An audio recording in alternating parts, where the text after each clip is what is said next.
ولا مثل له ولا مثيل له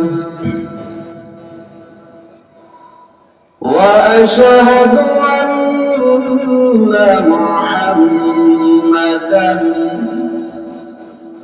عبد الله ورسوله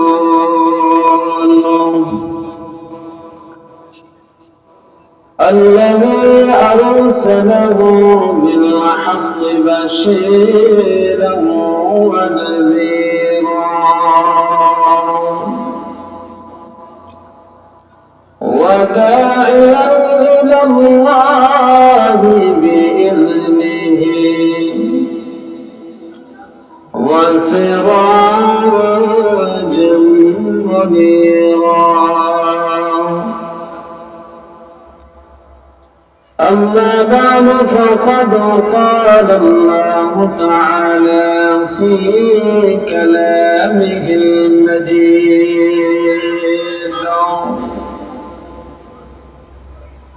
وفي فرقانه الحميد.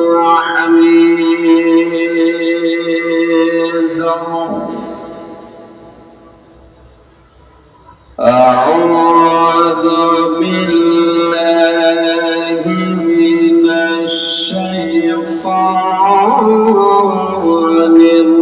الرجيم.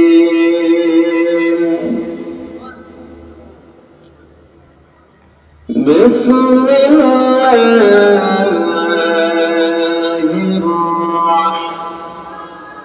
الرحمن الرحيم.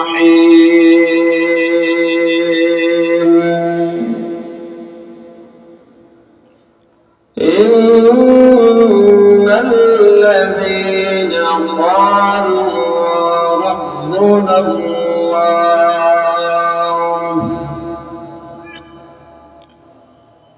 ثم استقاموا تتنزل عليهم الملائكة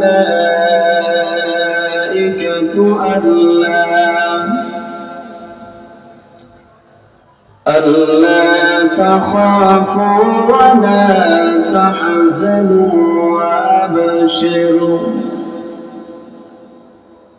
وأبشروا بالجنة التي كنتم توعدون.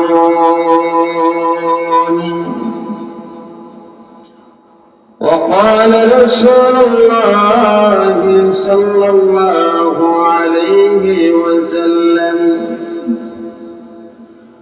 إن الله تعالى يطلع الله في ليلة النصف من شعبان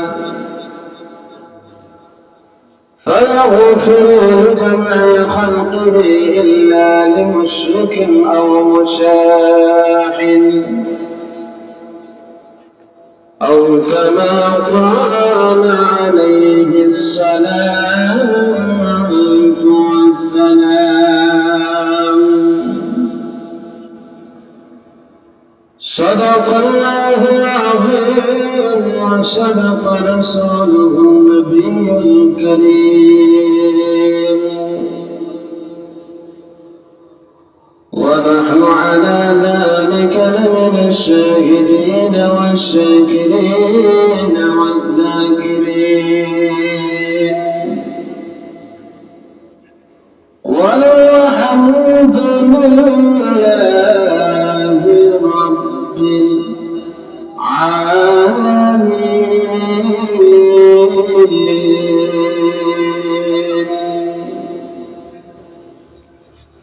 إن الله وملائكته يصلون على النبي يا أيها الذين آمنوا صلوا عليه وسلموا تسليما. اللهم صل على مولانا محمد وعلى آل سيدنا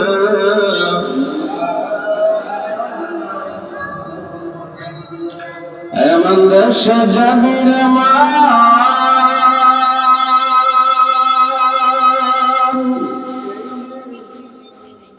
من شدى شرنيت كان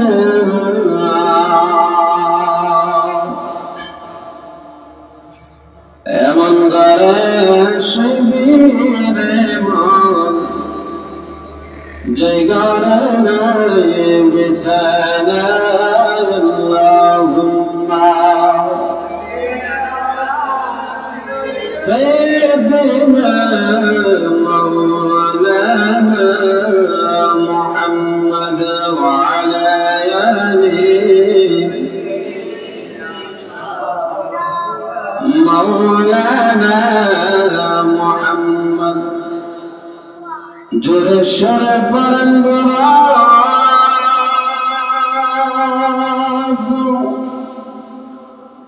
امن المسلمان بشير আমাদের দরদ সালাম নবী রোজা পাকে শিয়া আল্লাহুম্মা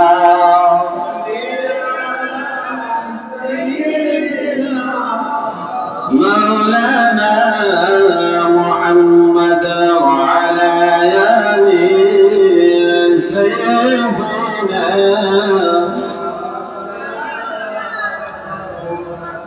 لا إله لا إله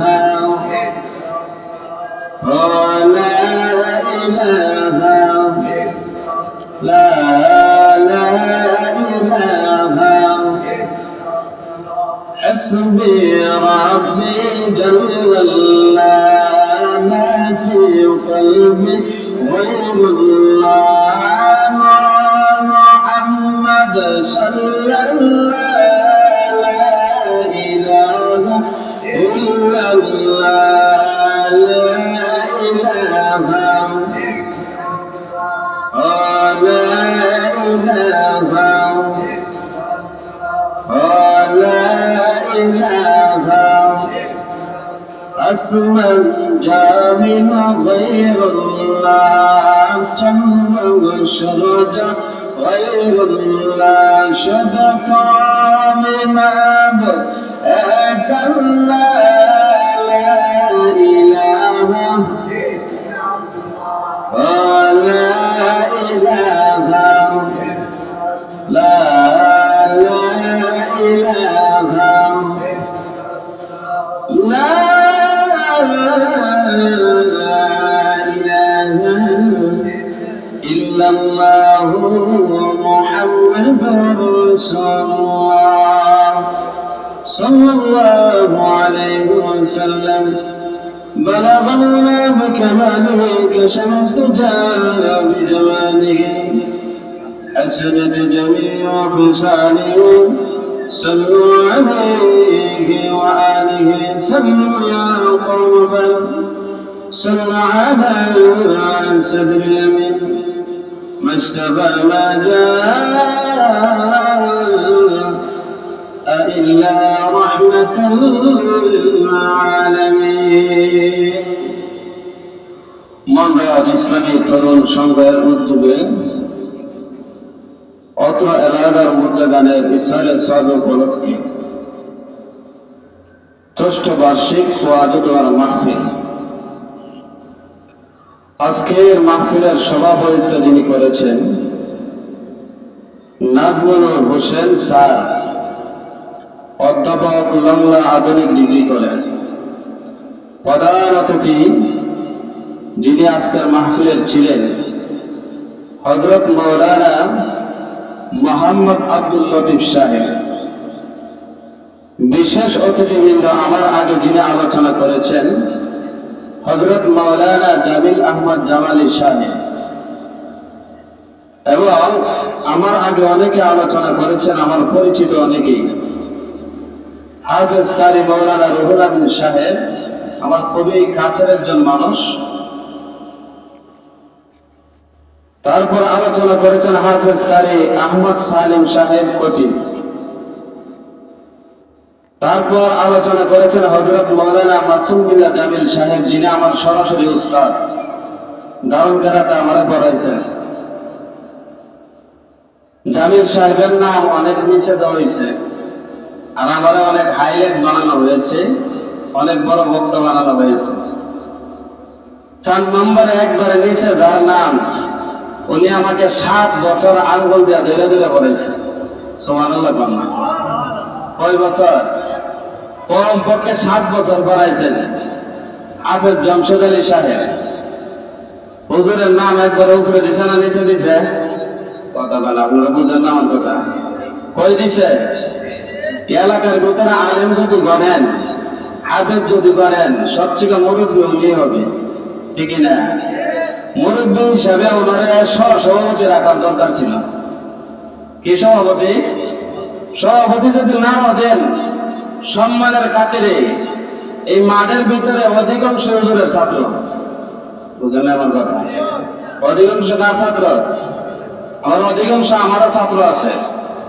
অধিকাংশ কি? আমারও ছাত্র আছে। যে আমার পাশে বসে রয়েছে সংগঠনের মনে হয় সভাপতি, আমার ছোট ভাই সোহেল। এক মাদ্রাসায় আমরা পড়ালেখা করছি একসাথে, হেফজখানা সবক হয়েছে মনে একসাথে, হেফজখানা হেফজ সবক হয়েছে একসাথে। আল্লাহ পাক কারে কোন সবক কোন জায়গায় দেওয়া যায় বলা যায়? অনেকে আছে গিয়ে দেখবেন সব ছড়ি বেছে, আবার অনেকে আছে দেশে দেশে ঘুরি, আছে না নাই? তাহলে এটা কার খেলা? আল্লাহ। তারপরে যে মাঠের মধ্যে বসে আছেন আমাদের নতুন ভাই, ওনারা মসজিদে আমি কমপক্ষে মনে হয় 5 বছর ছিলাম। কয় বছর? কমে 5 বছর। সবচেয়ে বেশি চলাফেরা রকম ভাইয়ের সাথে আমার হয়েছে।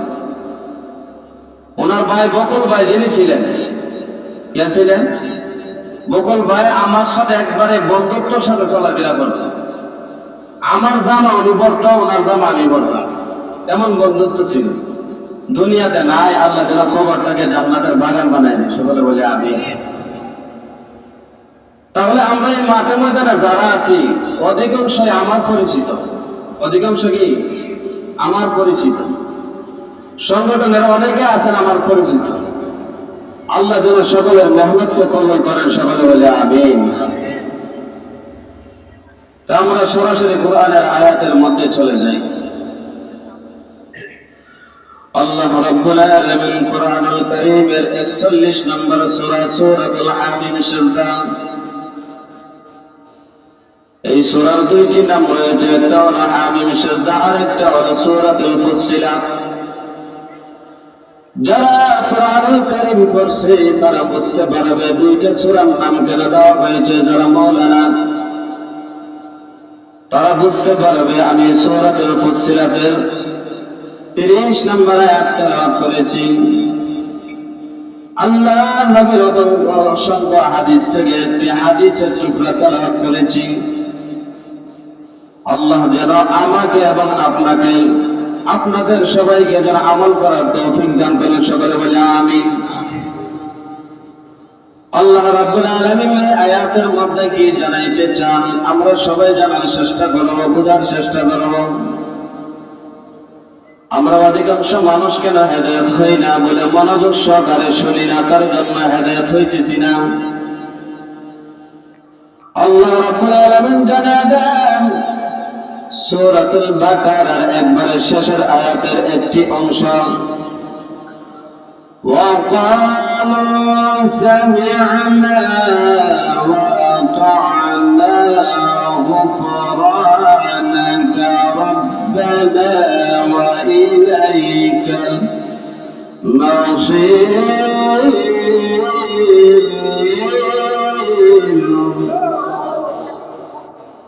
আল্লাহ রাব্বুল আলামিন জানায় দিলেন, এ মুসলমান বান্দারা, তোমরা যখন মুসলমান হয়েছ তোমাদের মধ্যে দুইটা গুণ থাকতে হবে, একটা হলো শুনবা, শোনার সাথে সাথে 2 নম্বর গুণ হলো তোমরা তা আমলে পরিণত করে নিবা। শোনার সাথে সাথে আমলে পরিণত করতে হবে, আমল করতে হবে। আমরা অধিকাংশ মুসলমান শোনার জন্য ব্যস্ত, কিন্তু আমলের বেলা ব্যস্ত নাই, আমল করার বেলা নাই। আমল করার সময় আমাদেরকে পাওয়া যায় না, কিন্তু দেখা যায় শোনার বেলা শুনতে পারি, আমরা শ্রবণ করতে পারি, কিন্তু আমলের বেলা নাই। কেন? বলে যতটুকু আমরা শুনি ততটুকু আমাদের জন্য কল্যাণকর হয়ে যায়, কিন্তু শোনার পরে যখন আমরা এই মাহফিল থেকে বাহির হয়ে যাব, তখন আমাদেরকে শয়তানে ওয়াসওয়াসা দেয়। কিছু সর্বদে শয়তানে ওয়াসওয়াসা দেয়। কারণ হলো এই জঙ্গলের ভিতরে যারা বেশিরভাগ, আমি অনেক জায়গার মধ্যে গেছি, অনেক জায়গার মধ্যে এখনো যাই, আমাকে বলে হুজুর গত কয়েকদিন আগে এক জায়গায় আসছিলাম, আমাকে বলতেছে হুজুর যারা ওয়াজ করাইতেছে এরাও অধিকাংশ নামাজ পড়ে না। আছে না ভাই? সংগঠনের লোক ওয়াজ করায় কিন্তু নামাজ পড়ে না। বিভিন্ন জায়গার মধ্যে দেখছি যুব সংগঠন, বিভিন্ন ধরনের সংগঠন, আমাকে অনেকে কানে কানে গিয়া বলে হুজুর তারা মাহফিল দেয়, বড় বড় লক্ষ লক্ষ টাকা খরচ করে মাহফিল দেয়, কিন্তু তাদের অধিকাংশ নামাজ পড়ে না। আমি বলি নামাজ পড়ে না কারণ বলো, তারা ওয়াজ করায়, ওয়াজ শুনে নামাজ পড়ার জন্য না, তারা একমাত্র ইবলিসকে খুশি করার জন্য।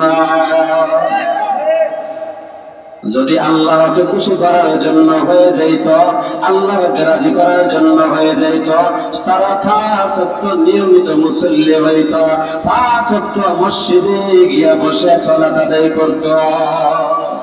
ঠিক কি না? আদায় করে না কেন? বলে আল্লাহ কোনো ভয় করে না। আল্লাহ রাব্বুল আলামিন সূরাতুল হামিম এর 30 নম্বর আয়াতের মধ্যে জানিয়ে দিলেন, ইন্নাল্লাযীনা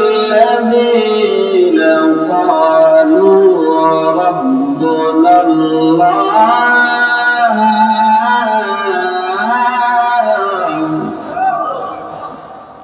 আল্লাহ রাব্বুল আলামিন জানিয়ে দিলেন নিশ্চয় যারা আমি আল্লাহ রাব্বুল আলামিনকে রব হিসেবে স্বীকার করে দিল, রব হিসেবে মেনে নিল, তার উপরে তারা অবিচল থাকলো, তার উপরে তারা অটল থাকতো, শক্ত হয়ে থাকলো, মজবুত হয়ে থাকলো। আল্লাহ রাব্বুল আলামিন বললেন আমাকে 1 নম্বর রব হিসেবে স্বীকার করলো, 2 নম্বর তার উপরে অবিচল থাকলো, শক্ত থাকলো, মজবুত থাকলো, যত ধরনের তুফান আসুক না কেন। বলে তোমার বই দেখে ওই জায়গা থেকে সে একটু পরিমাণ বিন্দু পরিমাণ সরবে না। আল্লাহ রাব্বুল আলামিন জানিয়ে দিলেন আমি রব হিসেবে যদি সে মেনে নেয়, 2 নম্বরে যদি অবিচল থাকে, শক্ত থাকে, মজবুত থাকে, কুটির মতো দাঁড়ায় থাকে অবিচল থাকা অবস্থায়, তাহলে কি লাভ হবে? আল্লাহ রাব্বুল আলামিন জানিয়ে দিলেন তাতানাজ্জালু আলাইহিমুল মালায়েকা, তাহলে তার মৃত্যুর সময় একদল ফেরেশতা আসবে। একদল ফেরেশতা আসবে, একদল ফেরেশতা নাযিল হবে। তারপরে ওই ফেরেশতা কানে কানে বলবে আল্লাহ তাখাফু ওয়া লা তাহজানু ওয়া আবশিরু বিল জান্নাতিল্লাতী কুনতুম তুআদুন।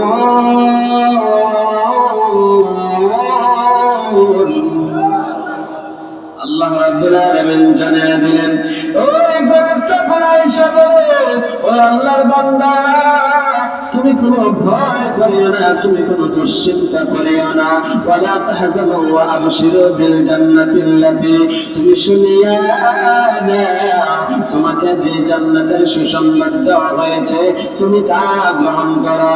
তোমাকে যে জান্নাতের সুসংবাদ দেওয়া হয়েছিল তুমি তা আজকে আমার আল্লাহ ওয়াদা করেছিল ওইটা তুমি গ্রহণ করে নাও। সুবহানাল্লাহ। কে বলতেছে? ফেরেশতা বলে, আয়েশা তোমার কোনো ভয় নাই, তোমার কোনো দুশ্চিন্তা নাই, তোমার কোনো টেনশন নাই, তোমাকে যে জান্নাতের সুসংবাদ দেওয়া হয়েছিল তা তুমি গ্রহণ করো, তোমাকে আজকে জান্নাত দেওয়া হবে। বলেন সুবহানাল্লাহ। তাহলে আমরা মৃত্যুর সময় যদি দুইটা গুণ অর্জন করতে পারি, একজন সাহাবী আল্লাহর নবীর দরবারে এসে বললেন, ইয়া রাসূলুল্লাহ, ইয়া হাবিবাল্লাহ, নবী গো, আমি তো খেতে খাবারের কাজ করি, আমি কৃষি কাজ করি, তারপরে আমি যে আজকে আসছি আপনার দরবারে, আমি বেশি কিছু আলোচনা শুনবো না। ও নবী আমার, আপনি আমার একটা আমল শিক্ষা দিবেন, যে আমল অল্প করব কিন্তু যেন আমি জান্নাত পেয়ে যাই। আল্লাহ নবী বললেন, তোমাকে দুইটা কথা বলবো। এক নম্বর, আমানতু বিল্লাহ, আল্লাহকে তুমি বিশ্বাস করবা, আল্লাহকে তুমি রব হিসাবে স্বীকার করে নিবা, আল্লাহকে তুমি আল্লাহ বলে স্বীকার করে নিবা। এক নম্বর তুমি আমল করবা। দুই নম্বর, আল্লাহর ইবাদত করে করে তোমার ঈমান যেন চলে যায় না, আল্লাহর ইবাদত করে করে তুমি যেন মৃত্যুবরণ করো, আল্লাহর ইবাদত করে করে তুমি যেন আল্লাহর দুনিয়া থেকে চলে যাও। আর আল্লাহ রাব্বুল আলামিন ওই জায়গা থেকে তুমি কোনো শিরক করবা না, তুমি কোনো ধরনের বিদ্বেষ পোষণ করবা না, কোনো ধরনের হিংসা রাখবা না, আল্লাহর সাথে শিরক করবা না। তারপরে তোমার কি হবে জানো? এই দুইটা আমল করলে আমার আল্লাহ দুইটা আমলের বিনিময়ে তোমাকে জান্নাত দান করে দিবে। আল্লাহ নবী বললেন, বড় লম্বা ওয়াজের দরকার নাই, আমাদের লম্বা লম্বা ওয়াজ কিন্তু আমলের বেলা নাই, ঠিক নাই? এখন বক্তা ওয়াজ করে 3 ঘন্টা 4 ঘন্টা 5 ঘন্টা ওয়াজ করে, কিন্তু দেখা যায় একজন মুসল্লি একজন শ্রোতা মসজিদে পাওয়া যায় না, ঠিক নাই? আল্লাহ নবী বোঝাইতে চাইছেন, ও সাহাবী শোনো, বড় বড় লম্বা লম্বা ওয়াজের দরকার নাই, এই শর্টকাট ওয়াজ দুইটা তোমাকে ওয়াজ করে দিলাম।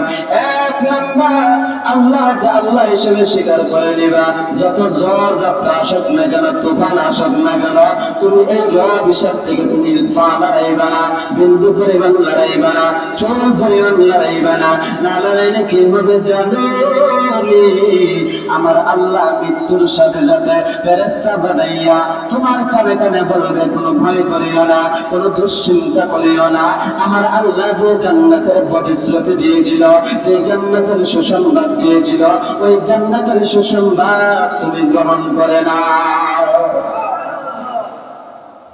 শুধু তাই নয়, হযরত আলী রাদিয়াল্লাহু তাআলা আনহু থেকে বর্ণিত, হযরত উমর রাদিয়াল্লাহু তাআলা আনহু একদিন মরুভূমির দিকে চলে যায়, একজন রাখাল ডাক দিয়া বলে, এই আল্লাহর নবীর উম্মত, আপনি শুনেন, আমি এমন একজন মানুষের কথা শুনছি, আমি একজন ব্যক্তির কথা শুনছি, ওই ব্যক্তি নাকি মক্কার মধ্যে আছে, ওই ব্যক্তির চরিত্র বড় ফাইন, ওই ব্যক্তির চরিত্র নাকি বড় ভালো, ওই ব্যক্তির ব্যবহার নাকি বড় ভালো।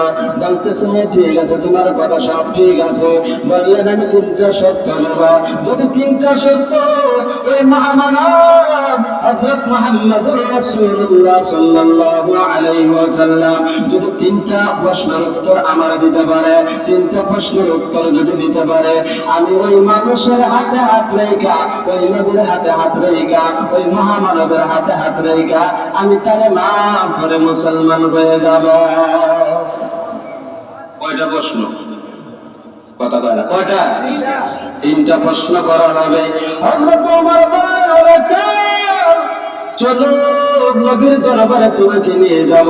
নবীর দরবারে নিয়ে গেল, নবীকে সালাম দিলেন হযরত ওমর। বেদিন কোন সালাম দিলে উত্তর নেবেন না, আর বেদিনদের সালাম দেওয়া জায়েজ নাই, কাফের মুশরিক বেঈমানদেরকে সালাম দেওয়া জায়েজ নাই, কাফের মুশরিকরা যদি সালাম দেয় আপনার উত্তর নেওয়া জায়েজ নাই।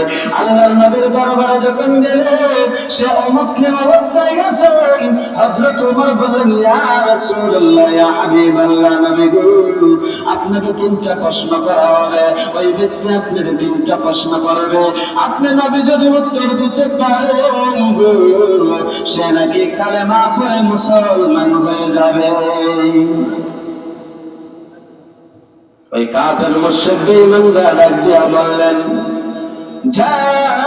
যাও আমার নবীকে তিনটা প্রশ্ন করো।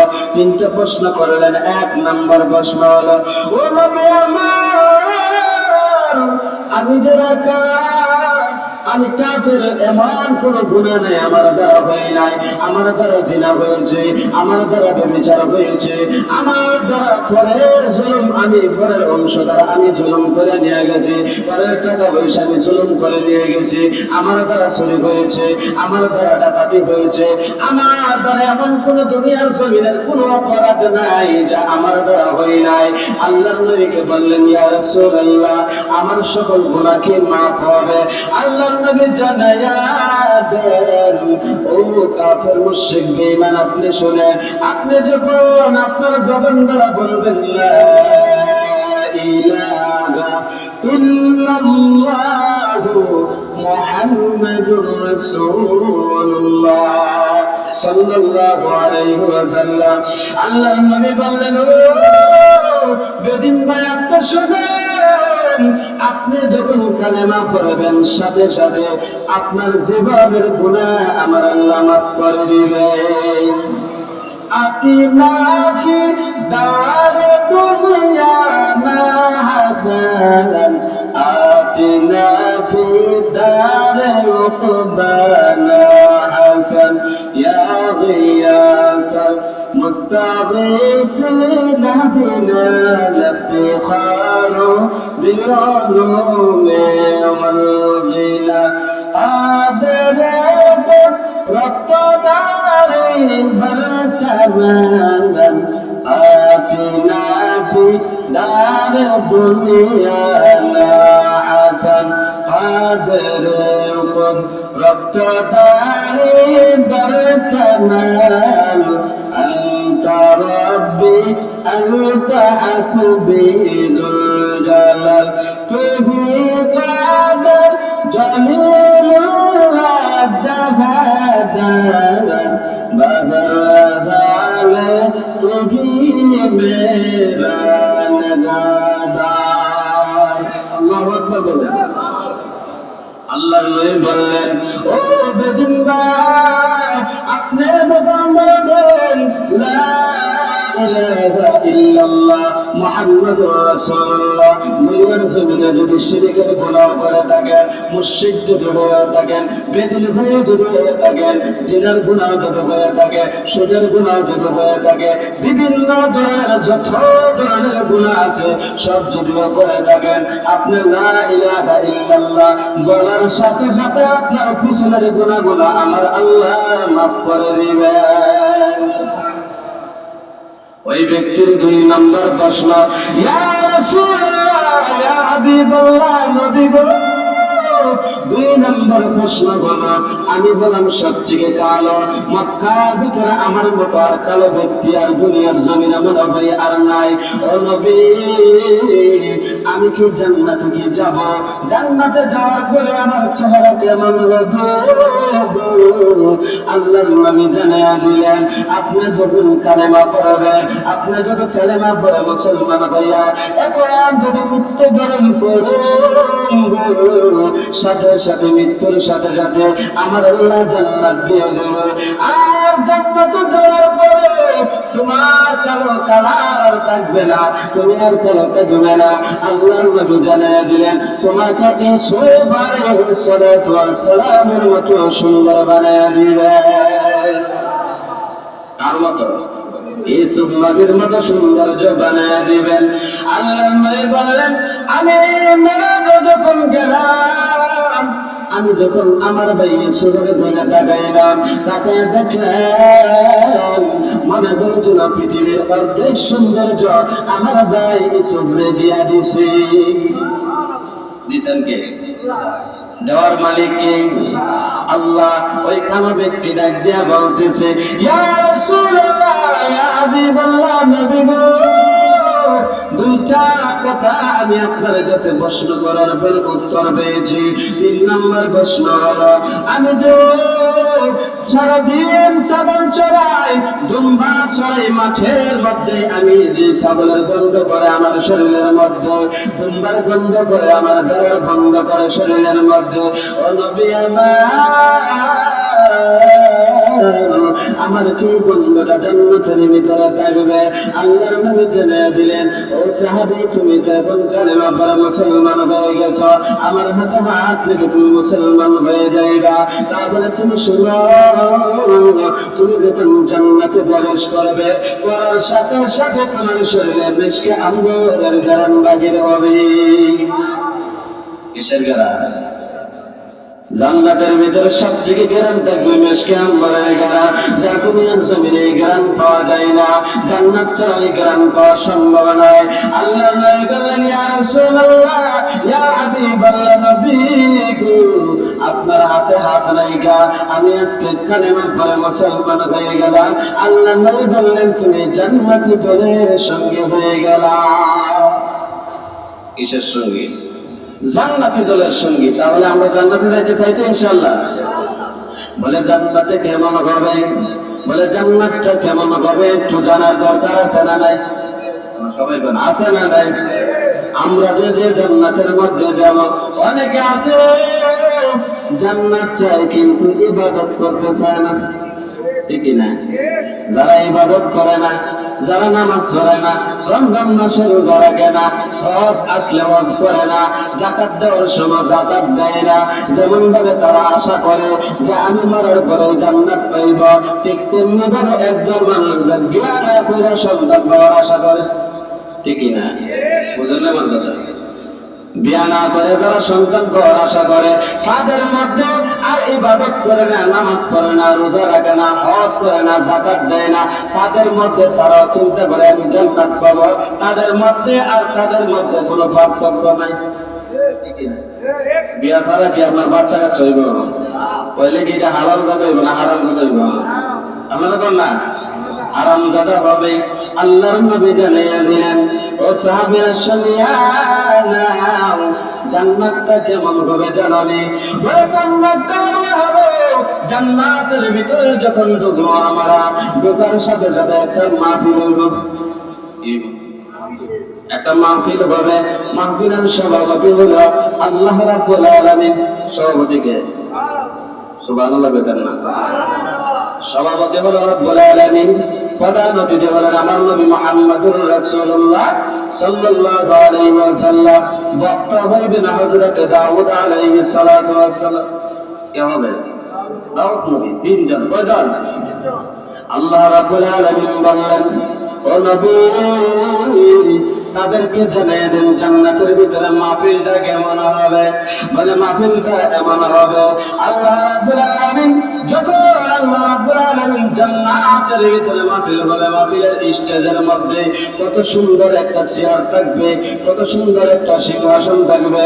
ওই সিংহাসনের ভিতরে আমরা আল্লাহ বলবে, আল্লাহ ডাক দেয়া বলবে, হাবিব আমার, আপনি আমার কাছে চেয়ারের মধ্যে বসেন। দাউদ নবীকে বলবে, দাউদ নবী আপনি আমার কাছে বসেন। দুইজন দুই সাইডে বলবে, আর জান্নাতের ভিতরে মাহফিল শুরু হবে। সর্বপ্রথম শুরু করবেন দাউদ নবী। কোন নবী?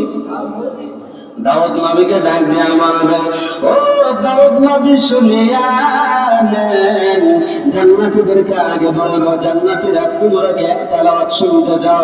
বলে আল্লাহ আপনি যদি তেলাওয়াত শোনান আর শুনতে আমরা তো রাজি আছি। তখন তারা বলবে আল্লাহ তেলাওয়াত শোনান।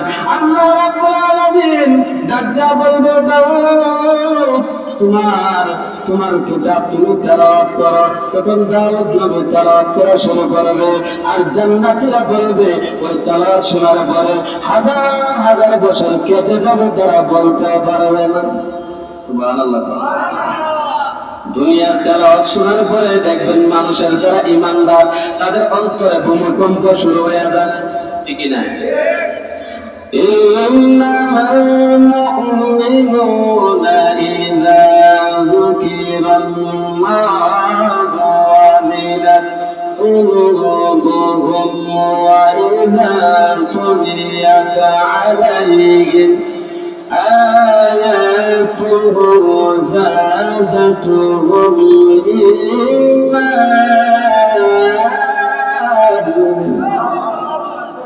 إيمانا وعلى ربهم يتوكلون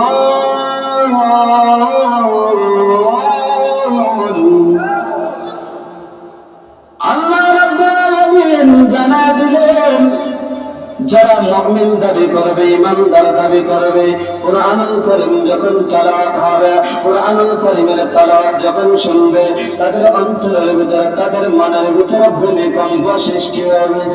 সুবহানাল্লাহ। ভূমিকম্প সৃষ্টি হয়ে যাবে। বলে জান্নাতের ভিতরে দাউদ নবী যখন তেলাওয়াত করবে, জান্নাতীরা বেহুশ হয়ে যাবে, হাজার হাজার বছর পর্যন্ত জান্নাতের ভিতরে কেটে যাবে।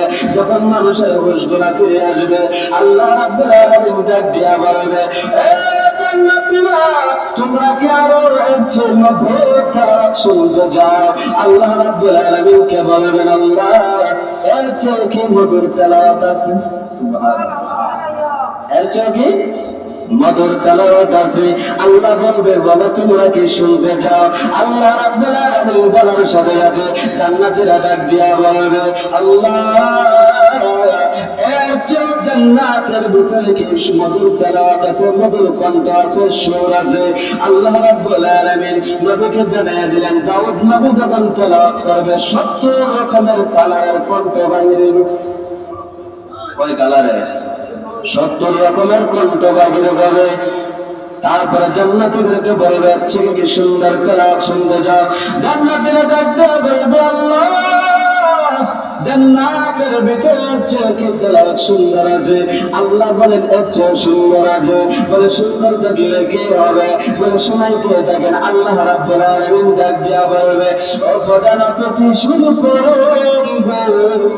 আল্লাহর নবীকে ডাক দিয়া বলবে, ও হাবিব আমার, আবু জাহেল আপনার তেলাওয়াত শুনছে, উকবা আপনার তেলাওয়াত শুনছে, সাইবা আপনার তেলাওয়াত শুনছে, কাফির মুশরিকদের তেলাওয়াত শুনছে, আপনার গুনাহগার উম্মতরা আপনার তেলাওয়াত শুনে নাই। জান্নাতের ভিতরে আপনার তেলাওয়াত করে তাদেরকে শোনান। তখন আল্লাহর নবী সূরা ইয়াসিন তেলাওয়াত করুন। কি সূরা? বিসমিল্লাহির রাহমানির রাহিম।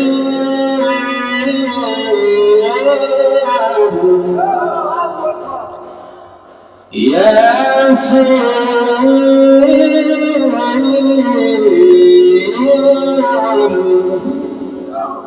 ওয়াল কুরআনিল হাকীম ইন্নাকা লামিনাল মুরসালিন।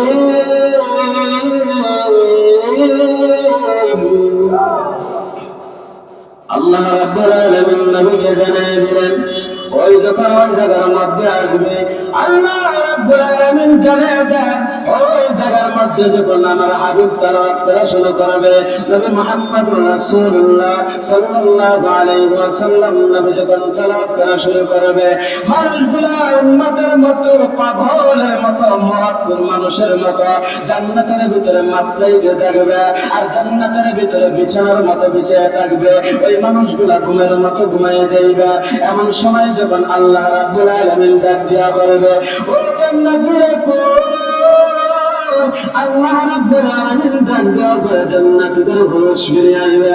জান্নাতীদেরকে ডাক দিয়া বলবে, ও জান্নাতীরা দাওয়াত কেমন শুনলা রে? জান্নাতীরা বলবে, এর চেয়ে মধুর তেলাওয়াত আর বলতে পারে নাকি? এর চেয়ে মধুর তেলাওয়াত আর বলতে পারে না। আল্লাহ রাব্বুল আলামিন জান্নাতীদেরকে ডাক দিয়া বলবে, ও জান্নাতীরা শুনিয়া নাও, এর চেয়ে কি মধুর তেলাওয়াত তোমরা শুনতে চান? সুবহানাল্লাহ বলেন না? এর চেয়ে আর কি? এর চেয়ে আরো মধুর তেলাওয়াত শুনতে চাও কি? জান্নাতীরা বলবে, আল্লাহ এর চেয়ে কি আরো সুন্দর মধুর তেলাওয়াত আছে নাকি? তখন আল্লাহ রাব্বুল আলামিন বললেন, তোমরা কি শুনতে চাও? জান্নাতে যে আবদার করবে আল্লাহ সেই আবদার পূরণ করবে। কারণ হলো দুনিয়াতে তারা নিজের ইচ্ছায় চলে নাই, দুনিয়াতে তারা নিজের ইচ্ছায় চলাফেরা করে নাই। আল্লাহ বলেন, বান্দা দুনিয়াটা আমি আল্লাহর ইচ্ছায় কাটিয়ে দাও, আমি নবীর তরিকায় চালাইয়া দাও, তারপরে জান্নাতের ভিতরে তোমরা নিজের ইচ্ছা মতো চলতে পারবা। আল্লাহ বলেন, দুনিয়াতে কার ইচ্ছায় চলতে হবে? আল্লাহর ইচ্ছা। কার ইচ্ছা? আল্লাহ যেভাবে বলছে এইভাবে চলতে হবে, যে রাস্তায় বলছে এই রাস্তায় চলতে হবে। রাসূল যে সুন্নাহ মোতাবেক চলার কথা বলছে সেইভাবে চলতে হবে। নবী বললেন, যদি তোমরা দুনিয়াতে আল্লাহর কথা মতো, আল্লাহর বিধান মতো, আল্লাহর আইন মতো যদি চলতে পারো, আমি রাসূলের তরিকা মতো চলতে পারো, আমি রাসূলের সুন্নাহ মোতাবেক যদি চলতে পারো, জান্নাতের ভিতরে তোমরা যা বলবা তাই চাইবা। তখন আল্লাহ রাব্বুল আলামিন ডাক দিয়া বলবেন, ও জান্নাতীরা শুনিয়া নাও, এই মাত্র আমি রাব্বুল আলামিন তোমাদের সামনে তেলাওয়াত করব। আল্লাহর সৃষ্টির যদি এরকম মধুর কণ্ঠ হতে পারে, আমার রাব্বুল আলামিনের কণ্ঠ জানে কত সুন্দর। সুবহানাল্লাহ, কত জানে সুন্দর। আমার আল্লাহ সূরা রহমান তেলাওয়াত করবেন। সূরা কি? সুবহানাল্লাহ করবেন। সূরা কি তেলাওয়াত করবেন? সূরা রহমান। আল্লাহ শুরু করবেন, বিসমিল্লাহির রাহমানির রাহিম।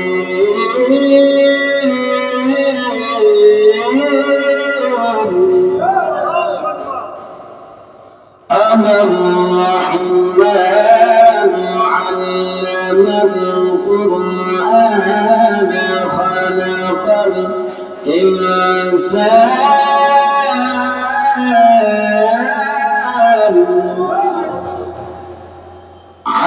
আল্লামাহুল বায়ান।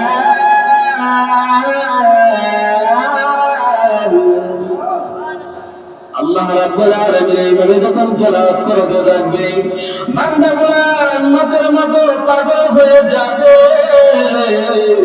জান্নাতের ভিতরে ঘোরাঘুরি করবে, জান্নাতের ভিতরে তারা উন্মাদের মাথা হয়ে যাবে, বলবে, আল্লাহ কেমন তেলাওয়াত শুনাইলেন, এত মধুর কণ্ঠ শুনাইলেন। আল্লাহ হাজার হাজার বছর, লক্ষ লক্ষ বছর চলে যাবে। আল্লাহ রাব্বুল আলামিনকে ডাক দিয়া বলবেন, আল্লাহ জান্নাতের ভিতরে আসলে দুনিয়ার জমিনে আপনার কথা কতই শুনেছি, কিন্তু আপনাকে না দেখে আমরা বিশ্বাস করেছি। রাসূলকে কোনোদিন দেখি নাই, কিন্তু আমরা শুনছি মক্কা নগরীতে রাসূল জন্মগ্রহণ করেছে, মদিনাতে বসবাস করেছে, মদিনাতে রওজা রয়েছে, কাবা ঘর রয়েছে আপনার। এইটা শুনে আমরা হুজুরদের মুখ থেকে আমরা শুনেছি যে কোরআন তেলাওয়াত করলে নাকি, কোরআন তেলাওয়াত করলে নাকি আল্লাহ রাব্বুল আলামিনের পক্ষ থেকে নাকি কোরআন নাযিল হয়েছে। হাদিস নাকি নবী মুহাম্মদুর রাসূলুল্লাহ সাল্লাল্লাহু আলাইহি ওয়াসাল্লামের মুখের জবানের বাণী নাকি আমরা শুনছি। আপনাকে দেখে নেই কিন্তু বিশ্বাস করছে, ঈমান আনছে। নবীকে দেখে নেই, নবীর উপরে বিশ্বাস করছে, ঈমান আনছে। আর আমরা পাঁচ ওয়াক্ত নামাজ পড়ছি, রমজান মাসে রোজা রাখছি, যাকাত দেওয়ার সময় যাকাত দিয়েছি, হজ করার সময় হজ করেছি। আল্লাহ আপনার যতগুলা বিধান আছে সবগুলা বিধান রাসূলের তরিকা মতে আদায় করেছে। আল্লাহ বলবেন, বান্দা জান্নাতের ভিতরে আজকে যা তোরা যা কিছু চাইবে ভোগ বিলাস করার জন্য সব কিছু জান্নাতে রেখে দিয়েছে। কোন জায়গায়? দুনিয়াতে সব কিছু পাওয়া যায়, দুনিয়া পাওয়া যায়। অনেকে আছে 12 বছর ধরে সন্তান হয় না, ঠিক না? ছেলে মেয়ে কিছু হয় না, জোর করে আনা যায়নি, আনা যায়। মালিক যদি না দেয় জোর করে আনা যায় না। অনেকে আছে 20 বছর ধরে কোনো চাকরি করে না, আছে আছে না নাই? আল্লাহ তো দুনিয়াতে যা চাইবা তা পাওয়ার জায়গা না। দুনিয়াতে দেখবেন দুঃখ কষ্টই মানুষ সারা জীবন লেগে থাকে। অনেকে আছে দুঃখের মধ্যে জীবন যা, অনেকে আছে কষ্টের মধ্যে যা, অনেকে আছে শান্তির মধ্যে যা, সারা জীবন শান্তি থাকে না। আল্লাহ রাব্বুল আলামিন বান্দাদেরকে জানিয়ে দিতে চায়, এ বান্দারা শোনো, দুনিয়া শান্তির জায়গা না, দুনিয়া আরাম হায়েসের জায়গা না, দুনিয়া ভোগ বিলাসের জায়গা না। তোমরা দুনিয়াতে যদি আমি আল্লাহ রাব্বুল আলামিনের ইবাদত করে যাইতে পারো, কষ্ট করে যাইতে পারো, মুজাহাদা করে যাইতে পারো, তাহলে জান্নাতে তোমাদের সবকিছু রেডি আছে। সুবহানাল্লাহ বলতেন না? কোন জায়গায় আছে? অনেকে দেখবেন কোটি কোটি টাকা ইনকাম করে, শান্তি নেই। আছে না? ছেলে কথা শুনে না, মেয়ে কথা শুনে না, স্ত্রী 7বার মার্কেটে যায়। আছে না নাই? কয়বার যায়? 6বার যায়। তাইলে বুঝে গেল টাকা পয়সায় শান্তি দেয় না। যদি আপনার মনে শান্তি না থাকে, কিসের ভিতরে? মনে শান্তি থাকতে হবে। টাকা পয়সা মানুষকে আরাম দেয় না, টাকা পয়সা মানুষকে শান্তি দেয় না। যদি আপনার মনের ভিতরে শান্তি না থাকে, আল্লাহ রাব্বুল আলামিন বললেন জান্নাতের দেখো, জান্নাতের ভিতরে প্রবেশ করবে, প্রবেশ করার সাথে সাথে উড়ন্ত পাখিগুলো উঠতে থাকবে। জান্নাতীরা মনে মনে চিন্তা করবে, ও রব্বে কাদের মালিক, যদি পাখি গুলা মনে মনে চিন্তা করবে আর বলবে, যদি পাখিগুলো আমরা খাইতে পারতাম তাহলে কত ধরনের স্বাদ হতো। সুবহানাল্লাহ। জান্নাতীরা বললেন, আল্লাহ রাব্বুল আলামিন ফেরেশতাদেরকে বলবে, ও ফেরেশতারা যাও যাও, আমার বান্দারা গিয়া করে ড্রেসিং টেবিলের মধ্যে আইতো। কোন জায়গা? হ্যাঁ, ড্রেসিং আছে না? ড্রেসিং এর ভিতরে গিয়া মুখ ধুয়ে আইতো। দেখবেন বেশিরভাগ ড্রেসিং টেবিলের মধ্যে দেখবেন গ্লাস আছে। আছে না নাই? নাই? জান্নাতের ভিতরে যখন আপনি হাত মুখ ধুইতে যাইবেন, এই সময় একটা গ্লাস আছে, ওই গ্লাসের ভিতরে তাকায়া জান্নাতের লোকরা বলবে যে এই লোকটা কারা দাঁড়ায় রয়েছে, নিজেরে নিজে চিনতে পারবে না। নিজেরে নিজে জান্নাতের ভিতরে যত বৃদ্ধ হোক না কেন, 100 বছরের বৃদ্ধ হোক, জান্নাতের ভিতরে বয়স থাকবে 33 বছর। কয় বছর? দাঁড়িয়ে একদম জায়গা সাদা হয়ে গেছে। দেখবেন মৃত্যুর সময় একবারে শুকনা হয়ে গেছে, একবারে শুকায় গেছে, কিন্তু জান্নাতের ভিতরে থাকবে 33 বছর। সুঠাম দেহের অধিকারী শক্তিশালী যুবক থাকবে। বলে কার মধ্যে থাকবে? জানো বলে হযরত আদম আলাইহিস সালাতু ওয়াস সালামের মতো 60 হাত লম্বা থাকবে। কয় হাত? 60 হাত লম্বা থাকবে। নিজের নিজে চিনতে পারবে না, নিজের নিজে তাকায়া গ্লাসের মধ্যে তাকায়া বলবে যে এইটাকে, বলবে আল্লাহ রাব্বুল আলামিন বলবেন যে তুমি হলো তুমি। দুনিয়ার জমিনে হুজুররা ওয়াজ করেছে, দুনিয়ার জমিনে আলেমরা ওয়াজ করেছে, দুনিয়ার জমিনে কারি সাহেবরা ওয়াজ করেছে, দুনিয়ার জমিনে বক্তা সাহেবরা ওয়াজ করেছে, দুনিয়ার জমিনে মুহাদ্দিসরা ওয়াজ করেছে। বলে কেমন ওয়াজ করছে? বলে জান্নাতের ভিতরে হযরত আদম আলাইহিস সালাতু ওয়াস সালামের মতো 60 হাত লম্বা থাকবে, ইউসুফ নবীর মতো সুন্দর থাকবে। গ্লাসের দিকে তাকায় বলে লম্বাটা তো বুঝলাম, কিন্তু এত সুন্দর হয়েছে কেমনে? সুবহানাল্লাহ।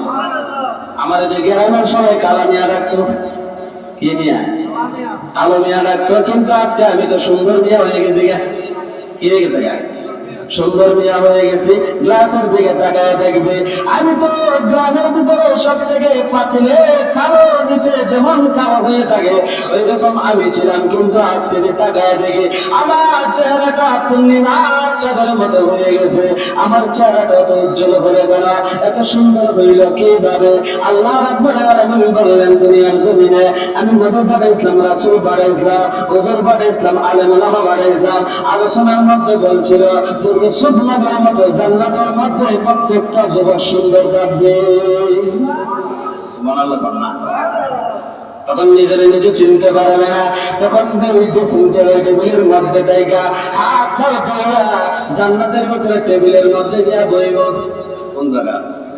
টেবিলের মধ্যে বসবে।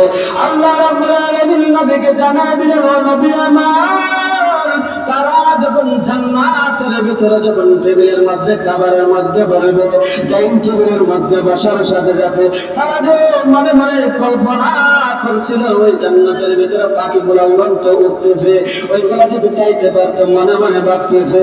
আল্লাহ নবী জানেন শত শত আইটেমের শুধু পাখির বোনা থাকবে। কিসের বোনা? পাখির বোনা থাকবে, পাখির গোস্তের বোনা থাকবে, কত আইটেমের থাকবে, শত শত আইটেমের থাকবে। আল্লাহ নবী জানেন ও সাহাবীরা শোনো, তারা যখন জান্নাতের ভিতরে প্রবেশ করবে, ডাইনিং টেবিলের মধ্যে বসবে, শত শত পাখির বোনা যখন দেখবে তারা খাইতে শুরু করবে। যখন এই গুনাহগুলা শেষ হয়ে যাবে তারা চিন্তা করবে যে যে গুনাহ দেওয়া হয়েছে যে প্লেটের মধ্যে, এই প্লেট মনে চাইতেছে গায়ালাইটা, মনে চাইতেছে প্লেট গুলো খাইতা। আল্লাহ রাব্বুল আলামিন বললেন জান্নাতীরা জবান দিয়ে বলতে হবে না, তারা শুধু মন দিয়ে কল্পনা করলে তাদের মুখের সামনে এসে যাবে। আল্লাহ রাব্বুল আলামিন অর্ডার দিলে ফেরেশতারা গিয়া বলবে সে যেন মুখের মধ্যে প্লেট থাকে, প্লেটটা যখন তার মুখের মধ্যে দিবে কিশোর মতো তার পেটের মধ্যে চলে যাবে। সুবহানাল্লাহ কন্যা, এইগুলো হলো জান্নাতের নিয়ামত। আল্লাহ রাব্বুল আলামিন নবীকে জানিয়ে দিলেন। আল্লাহর নবী সাহাবীদেরকে বলতেছেন সাহাবীরা শুনিয়া নাও, ওই পাখিগুলো যখন খাইবে খাওয়ার সাথে কিছু হাড় আছে না নাই? আড্ডি আছে না নাই? পাখির মধ্যে আড্ডি নেই? গরুর মধ্যে নাই? ছাগলের মধ্যে নাই? মহিষের মধ্যে নাই? প্রত্যেকটা জিনিসের মধ্যে আড্ডি আছে। যদিও শুরু করা না থাকে কিন্তু বড়ই হোক টাকাটা থাকে, ঠিক না? আঙ্গাসে দেখবেন লাইট গেলে আঙ্গাস মাছ দিয়ে ভাত খাওয়া যায়, ঠিক না? আর নইলে বড় একটা কাটা আছে, কি আছে? বড় একটা কাটা আছে। কিন্তু আল্লাহ রাব্বুল আলামিন বললেন যে জান্নাতের মধ্যে যখন যাবে পাখির গোনাগুলা খাবে, আর ওই কাঁটাগুলা যখন হাড্ডিগুলা যখন রাখবে ওই হাড্ডিকে জান্নাতীদেরকে বলবে তুমি ওই হাড্ডিগুলা উড়ে ছাড়ো, দেখবা পাখি আবার হয়ে যাবে। সুবহানাল্লাহ, কি হয়ে যাবে? পাখি হয়ে যাবে। এমনকি জান্নাতের ভিতরে উড়ান্ত অবস্থায় উড়াউড়ি শুরু করবে। বলেন সুবহানাল্লাহ। এটার নাম কি? জান্নাত। এটার নাম কি? শুধু তাই নয়, একজন ব্যক্তি কৃষি কাজ করে জান্নাতের ভিতরে গিয়ে আল্লাহকে বলবে আল্লাহ গো, দুনিয়ার জমিনে আমি কোনো কাজ আর বালা পাই নাই, কিন্তু আমি দান রোপণ করতাম, কৃষি কাজ করতাম, জান্নাতে রোপণ করে দেবেনি। আল্লাহ রাব্বুল আলামিন ডাক দিয়া বলবেন এ জান্নাতীরা, জান্নাতের ভিতরে দান রোপণ করতে পারবা, কেমন দান জানবে?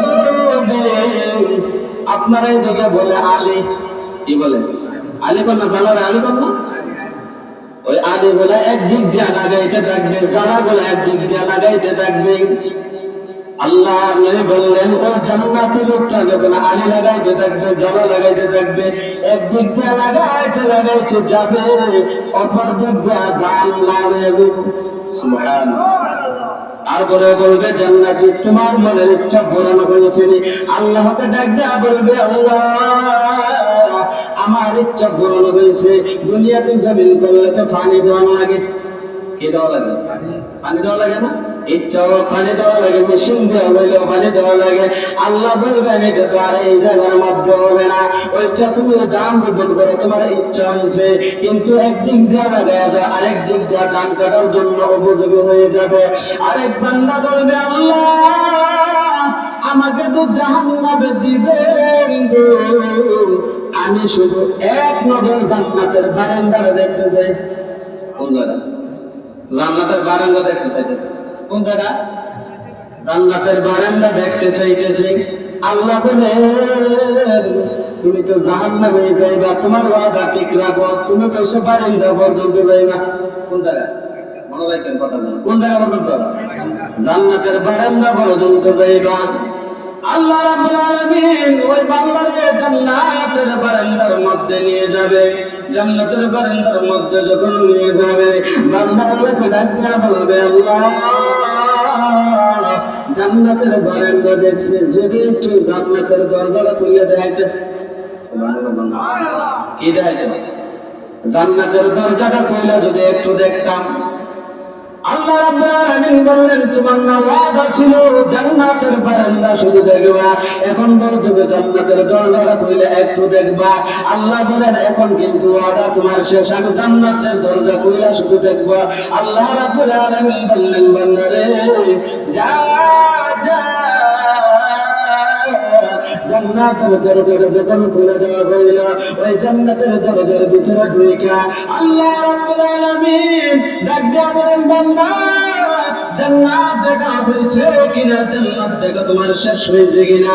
আল্লাহকে বলবে আল্লাহ গো জান্নাতে তো আইছি, আপনারা ওয়াদা করলেন কোন মানুষ যদি একবার জান্নাতে প্রবেশ করতে পারে আর বাহিরে হতে না।